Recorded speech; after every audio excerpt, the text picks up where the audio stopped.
Hi friends, ഇന്നത്തെ recipe കൂന്തൽ fry ആണ് ഞാനിവിടെ തയ്യാറാക്കുന്നത്. 1/2 കിലോ കൂന്തളാണ് ഞാൻ ഇവിടെ എടുത്തിട്ടുള്ളത്. അത്യാവശ്യത്തിന് വലുപ്പമുള്ള കൂന്തളാണ്. അതിൻ്റെ പുറം ഭാഗത്തുള്ള സോഫ്റ്റ് പോലത്തെ ഒരു പാട പോലത്തെ ഒരു ഇതൊക്കെ നീക്കി ഉള്ളൊക്കെ നന്നായി കഴുകി വൃത്തിയാക്കി എടുക്കുക. എന്നതിന് ശേഷം അത് ഞാൻ റൗണ്ട് ഷേപ്പിലാണ് കട്ട് ചെയ്ത് എടുത്തിട്ടുള്ളത്. എന്നിട്ട് വീണ്ടും അതൊന്ന് ഉപ്പിട്ട് ഉരച്ച് നല്ല വൃത്തിയായി കഴുകിയെടുക്കുക. കഴുകി ഒരു ഉപ്പിടുമ്പോൾ ആ ഒരു പത പോലെയൊക്കെ വരും. അപ്പോൾ അതൊക്കെ ഒന്ന് നന്നായി ക്ലീൻ ചെയ്തിട്ട് വൃത്തിയാക്കി എടുക്കുക. അതിന് ശേഷം അതിന് ജിഞ്ചർ ഗാർലിക് പേസ്റ്റ് ആവശ്യമായി വരുന്നുണ്ട്. നമ്മൾ 1 spoon ginger garlic paste use ചെയ്യുന്നുണ്ട്. 1/2 ടീസ്പൂൺ പെപ്പർ,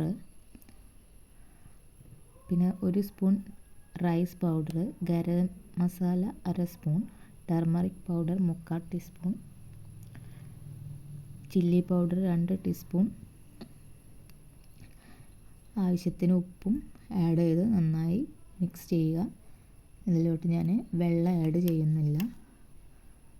പിന്നെ കറിവേപ്പില, ആവശ്യത്തിന് കറിവേപ്പിലയും ആഡ് ചെയ്ത് ഒരു 10 മിനിറ്റ് റെസ്റ്റ് ചെയ്ത് വെച്ചതിന് ശേഷം ചൂടായ പാനിലേക്ക് ഓരോന്നായി ഇട്ട് കൊടുത്ത് ഫ്രൈ ചെയ്തെടുക്കാം. ഫ്രൈ ചെയ്തെടുക്കുമ്പോൾ നന്നായി പൊട്ടിത്തെറിക്കാൻ ചാൻസ് ഉണ്ട്. അതുകൊണ്ട് ഒന്ന് അടച്ച് വെച്ച്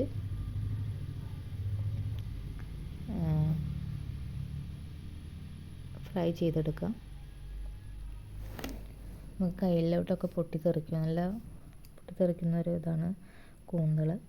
എനിക്ക് 2 ട്രിപ്പ് ഞാൻ കൂന്തൾ വറുത്തെടുത്ത്. നല്ല ടേസ്റ്റി ആയിട്ടുള്ള ഒരു റെസിപ്പിയാണ്. നിങ്ങളൊരു വട്ടം ട്രൈ ചെയ്ത് നോക്കണം. വീഡിയോ ഇഷ്ടമായെങ്കിൽ ലൈക്ക് ചെയ്യാനും സബ്സ്ക്രൈബ് ചെയ്യാനും മറക്കരുത്. Thank you.